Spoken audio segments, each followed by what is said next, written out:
హైడ్రా అనేది ప్రస్తుతం సామాన్యులు పేదల గుండెల్లో అయితే హడలెత్తిస్తుందని చెప్పుకోవచ్చు. ఇక ముఖ్యంగా చూసుకుంటే గత 2-3 రోజులుగా చూసుకుంటే మూసీ పరివాహక ప్రాంతంలో నివాసం ఉంటున్న వారు ఎవరైతే వాళ్ళు ఉన్నారో వాళ్ళంతా కూడా తమ ఇళ్ళని తమ నిర్మాణాలని కూల్చివేస్తారని చెప్పి ఇప్పటికే అధికారులు ప్రకటించడంతో వాళ్ళంతా అయితే ఆందోళన వ్యక్తం చేస్తున్నారు. అయితే మూసీ పరివాహక ప్రాంతంలో ఆ ఇళ్లను కూల్చేసి రియల్ ఎస్టేట్కి అప్పచెప్తారు, పెద్ద పెద్ద మాల్స్ కడతారు అని చెప్పి కూడా అక్కడ ఉన్న ప్రజలైతే చెప్పిన పరిస్థితి మనం చూసాం. నిజంగా అసలు మూసీ పరివాహక ప్రాంతంలో అది నివాసయోగ్యం కాదా, వాటన్నింటినీ కూల్చేసి ఈ షాపింగ్ మాల్స్ రియల్ ఎస్టేట్కి ఇస్తారు అంటే ఇందులో ఎంతవరకు వాస్తవం ఉంది, ఇలాంటి విషయాలన్నీ తెలుసుకుందాం. మనతో ప్రస్తుతం రియల్ ఎస్టేట్ కన్సల్టెంట్ అలాగే కొన్ని సినిమాలకు నిర్మాతగా వ్యవహరించిన సుధీర్ గారు ఉన్నారు. ఆయన అడిగి మరిన్ని విషయాలు తెలుసుకుందాం. సార్, మీరు చూస్తూనే ఉంటారు, ఒక 3-4 నెలలుగా హైదరాబాద్లో హైడ్రా అయితే హల్చల్ చేస్తుంది. అయితే ఇప్పుడు రీసెంట్గా నేను విన్నది ఏంటంటే, నేను గ్రౌండ్ లెవెల్కి వెళ్ళినప్పుడు చూసింది ఏంటంటే, మూసీ పరివాహక ప్రాంతంలో ఉన్న జనాలను ఖాళీ చేసేసి రేపు భవిష్యత్తులో అది రియల్ ఎస్టేట్కి అప్పచెప్తారు, షాపింగ్ మాల్స్ కడతారు పెద్ద పెద్దవి అని చెప్పి అంటున్నారు. నిజంగా అసలు ఎంతవరకు వాస్తవం అంటారు? నిజంగా అది సాధ్యమైందంటారు అక్కడ? ఒకటి అంటే బేసిక్ స్టార్టింగ్ నుంచి చెప్తా సో దట్ మీకు అర్థమవుతుంది. హైదరాబాద్ ఒక 100 ఏళ్ల కింద సిటీ ఆఫ్ లేక్స్ అనేవాళ్ళు. అంటే ఇక్కడ ప్రతి కిలోమీటర్కి 10 లేక్స్, 5 లేక్స్, 2 లేక్స్ ఇట్లా లేక్స్ ఉండేవి. It is called city of lakes. Hyderabad 100 ఏళ్ల కింద 2 విషయాలకు ఫేమస్ ఉండేది. ఒకటి పోలో గ్రౌండ్స్. హైదరాబాద్లో number of polo grounds were more than anywhere in the world. Polo ఆడేవాళ్ళు అందరూ. అసలు పోలో అనేది ఇప్పుడు ఎవరు తెలియదు. లేక్స్ అన్నీ కూడా కబ్జా అయిపోయాయి. ఫర్ ఎగ్జాంపుల్ ఇప్పుడు మనం ఉన్న దుర్గం చెరువు అనే చెరువు ఉంది కదా, బ్రిడ్జ్ కట్టారు కదా, దుర్గం చెరువు బ్రిడ్జ్.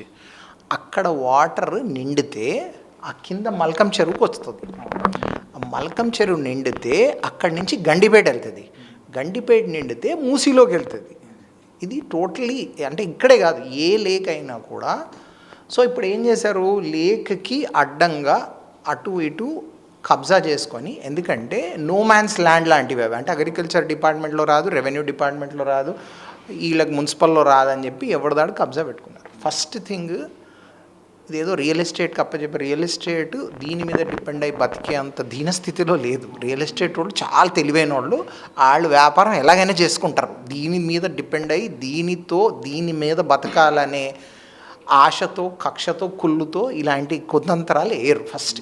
సెకండ్ థింగ్ ఏంటంటే, ఒక city beauty and cities energy. అంటే ఇప్పుడు బెడ్ 300-400 ఫీట్లు తవ్విన బోర్వెల్ పడని సిటీ ఇది. ఎందుకంటే వాటర్ బెడ్ లేదు. వాటర్ బెడ్ ఎందుకు లేదు? ఎందుకంటే వాటర్ వెళ్ళే వే ఏదైతే ఉందో అంత బ్లాక్ చేసి మీరు కట్టేసుకున్నారు. జనాలకు ఇబ్బంది అవుతుంది. ఇప్పుడు చిన్నపిల్లలకి, మనము పుట్టిన పిల్లలకి 2 నెలలు, 3 నెలలు, 4 నెలలు ఉన్నప్పుడు వ్యాక్సిన్లు ఇప్పిస్తాం. ఆ ఇంజెక్షన్ ఇచ్చిన రోజు బాగా ఏడుస్తారు, నెక్స్ట్ డే జ్వరం కూడా వస్తుంది. కానీ అది వాళ్ళకే ఆరోగ్యం, అవునా? సేమ్ వే ఇది కూడా పెయిన్ అవుతుంది, అంటే బాధ ఉంటుంది, బట్ ఓవరాల్గా సిటీకి బెనిఫిట్ అవుతుంది. ఎందుకు అంటే, ఇంకోటి, ఈ మూసీ నదిని ఏదో రియల్ ఎస్టేట్కి అప్పచెప్తారు, మూసీ నది రియల్ ఎస్టేట్ చేసుకునే దౌర్భాగ్య స్థితిలో లేరు. ఓకే. ఇంకొకటి, మీరు గుజరాత్ వెళ్తే అహ్మదాబాద్లో సాబర్మతి రివర్ ఫ్రంట్ అని ఒకటి ఉంటుంది. యాక్చువల్లీ అది మీరు గూగుల్ చేసినా కనపడుతుంది.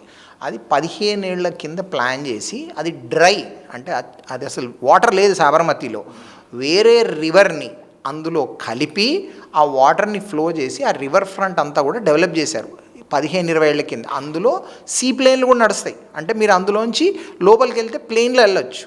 మీరు ఆలోచించండి, అలాంటి ఒక రోడ్డే వచ్చిందనుకో, ఫర్ ఎగ్జాంపుల్ మూసీ 2 సైడ్లు ఒక ఎక్స్ప్రెస్ హైవే లాంటిదో లేకపోతే ఒక ఎలివేటెడ్ క్యారిడారో వేస్తే ఆ కార్నర్ టు ఈ కార్నర్, ఓకే, అంటే 90-100 కిలోమీటర్లు ఉంటుంది అది మూసీ. సో ట్రాన్స్పోర్టేషన్ ఈజీ అయిపోతుంది, ఈ రోడ్లన్నీ ఖాళీ అవుతాయి. వాటర్లో వేసారనుకోండి, బోట్లు నడిస్తే, ఇప్పుడు దుబాయ్ క్రీక్లో ఉంటుంది బోట్స్, ఓకే, తర్వాత ఓ రైలు వేశారు, మెట్రో రైలు ఏదో అలాంటిది. So this is what is more infrastructure. Water అంటే వాటర్ ప్రొటెక్ట్ అవుతుంది, చుట్టుపక్కల ప్లాంటేషన్ అవుతుంది, ఎన్విరాన్మెంట్ బాగుంటుంది, ఆక్సిజన్ లెవెల్స్ వాటర్లో బాగుంటాయి. ఫైనల్గా ఏంటి, సిటీ విల్ అంటే వెనెస్ లాంటి ఒక బ్యూటీ వస్తుంది. ప్లస్ నీకు ట్రాఫిక్ సగం మంది ఇప్పుడు వచ్చే ఏదైతే దిల్సుఖ్ నగర్ నుంచో లేకపోతే ఆ మలక్పేట నుంచో వచ్చే జనాలకి ఈ ఏరియా ఆర్ బేగంపేట రోడ్ నుంచి వచ్చే వాళ్ళందరి మూసీ నది ఎక్కడెక్కడైతే ఉందో అంతటా బ్యూటిఫికేషన్ చేశారనుకోండి, it is very good. Actually forget about real estate. Real estate is a small thing, but more than that elevated corridors చుట్టూ చేసి అక్కడ వాటర్లో అంటే 3 టైప్స్ ఆఫ్ ట్రాన్స్పోర్టేషన్ ఇంప్రూవ్ చేయొచ్చు హైదరాబాద్లో. నెంబర్ 1 రోడ్ రెండు సైడ్లు ఫ్లైఓవర్స్ వేయచ్చు. నంబర్ 2 వాటర్లో బోట్స్ నడపచ్చు. నంబర్ 3 మెట్రో వేయచ్చు. విచ్ ఈజ్ ఆల్ ఒకదాని మీద ఒకటి చేయొచ్చు. అంటే పైన రోడ్ వేయచ్చు, దానిపైన మెట్రో నడపచ్చు. సో ఎవ్రీథింగ్ ఎంత ఫ్రీ అయిపోతుంది సిటీ. అదే ఆలోచించి విజన్లో జనాలకు ఇబ్బంది అవుతుంది. ఏదున్నా ఎన్నో ఏళ్ళ నుంచి ఉన్నారు కాబట్టి కాయిదాలు ఉన్నాయంటారు, అన్ని క్లెయిమ్స్, కౌంటర్ క్లెయిమ్స్, వీళ్ళు రైట్, వాడు తప్పు, వీడి తప్పు. కానీ పిల్లలకి ఎలాగైతే మనం వ్యాక్సిన్లు ఇస్తే జ్వరాలు వస్తాయో, కానీ వాళ్ళ ఆరోగ్యం కోసమే వాళ్ళకి ఏదో గవర్నమెంట్ హ్యాస్ టు గివ్ కంపన్సేషన్లో ఇబ్బందులు ఉంటే మాట్లాడుకోవాలి. కానీ ఐ సపోర్ట్ దిస్ మూసీ నది, దానికి ఐ సపోర్ట్. నేను హైదరాబాద్లో పుట్టి పెరిగాను, ఇక్కడే చచ్చిపోతాను. నేను వేరే దగ్గర పోయేది కూడా లేదు. ఇక్కడే పుట్టి ఇక్కడే చచ్చిపోవడం. This is a good thought if this is there. ఒక 3-4 different ways of transportation improve అవుతుంది, సిటీ కంజెషన్ తగ్గుతుంది, మల్టీ మోడల్ ట్రాన్స్పోర్ట్ సిస్టమ్ వస్తుంది. There are lot of things which can happen. ఇంకా జనాలు అనేది అంటూనే ఉంటారు. ఇప్పుడు ఎట్లా అంటే, ఇప్పుడు మీరు కిటికీ తెరిస్తే ఫ్రెష్ ఎయిర్ వస్తుంది, దోమలు వస్తాయి. సో దోమలకు భయపడకూడదు. దోమలు వస్తాయి, కరుస్తాయి, దానికి మస్కిటో నెట్ పెట్టుకోవాలి, బ్యాట్ ఉండాలి. లేకపోతే సో దోమలకు భయపడకూడదు, ఫ్రెష్ ఎయిర్ రావాలి. సో మీరు ఫ్రెష్ ఎయిరే అలో చేయము, అసలు తలపే దేయకూడదు అంటే ఎట్లా అవుతుంది? కాదు కదా.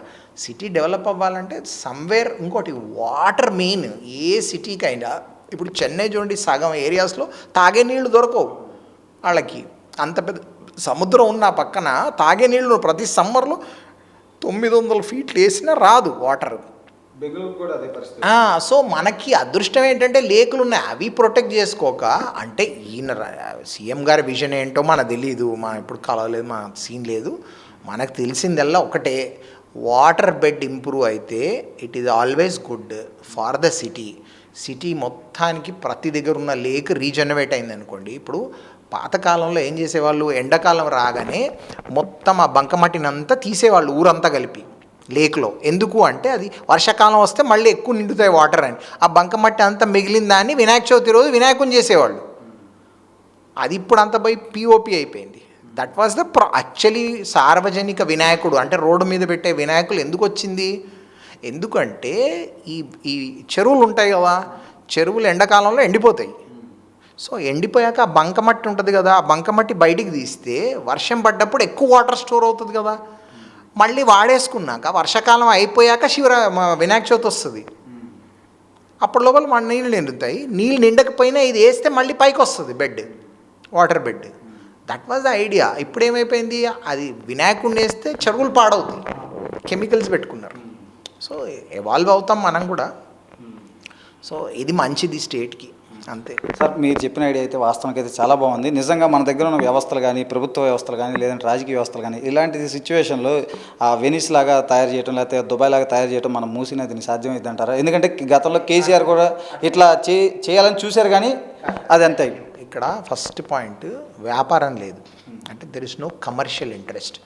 ఒక రోడ్ వేస్తే అక్కడ కమర్షియల్ ఇంట్రెస్ట్ లేదు, ఒక బోట్ నడిపితే కమర్షియల్ ఇంట్రెస్ట్ లేదు, ఒక రైల్ వేస్తే మెట్రోనో ఏదో మోనో లేలో, ఎలక్ట్రిక్ రైలో, లేకపోతే ఒక ఫ్యాన్సీ లేనో ఏది వేసినా there is no commercial activity. Commercial activity అంటే ఇప్పుడు మొత్తం కలిపి ఒక మాల్ కడతాం, ఇంకోటి కడతాం అంటే అది మళ్ళీ నెగిటివే, అదేం పాజిటివ్ కాదు. మళ్ళీ అది వాటర్ ఆగుతుంది, మళ్ళీ స్టాగ్నేషన్ వస్తుంది. అది కాదు. ఇన్ఫ్రాస్ట్రక్చర్ సిటీని బ్యూటిఫికేషన్ చేసి వాటర్ రీజనరేట్ చేసి వాటర్ బెడ్ పెంచగలిగితే మంచిది, అది చేయాలి. కమర్షియల్ చేయకూడదు. కమర్షియల్ అయితే మళ్ళీ గొడవలు, వాడు ఏ పార్టీ ఈ party, BJP, Congress, BRS, TRS, ఎవరి దాకా గొడవలు. మనకు ఆ పొలిటికల్ సంబంధం లేదు. నేను అనడం ఏంటంటే నాన్ కమర్షియల్ సిటీ ఇన్ఫ్రాస్ట్రక్చర్ని గ్రోత్ చేసేది ఏదున్నా ఐ సపోర్ట్. కమర్షియల్ వాళ్ళు ఇష్టం, మనకు వాళ్ళు ఏం చేస్తాం, మనకు అంత సీన్ లేదు, మన జడ్జిమెంట్లు ఇచ్చే అంత సీన్ లేదు మనకి. Thank you sir, thank you. ఇది మూసీ పరివాహక ప్రాంతాన్ని అయితే కనుక ఒక చిత్తశుద్ధితో కనుక చేస్తే ఒక విదేశీ అంటే ముఖ్యంగా విదేశాల్లో వెనీస్ నగరంలో కానీ, దుబాయ్లో కానీ ఇట్లా ఉన్నట్లు ఒక ట్రాన్స్పోర్టేషన్ కానీ, అలాగే రివర్ అయితే అలాగే ఉంటుంది, అలాగే ట్రాన్స్పోర్టేషన్ దాని మీద ఫ్లైఓవర్లు కానీ, లేదంటే మోనో రైలు కానీ, లేదా మెట్రో రైలు కానీ ఇలాంటివి ఇస్తే భవిష్యత్తు తరాలకు కూడా ముఖ్యంగా సిటీలో ట్రాఫిక్ కానీ ఇట్లాంటివి తగ్గడం కానీ ఇట్లాంటివి చాలా ఉంటాయని చెప్పి కూడా చెప్తున్నారు.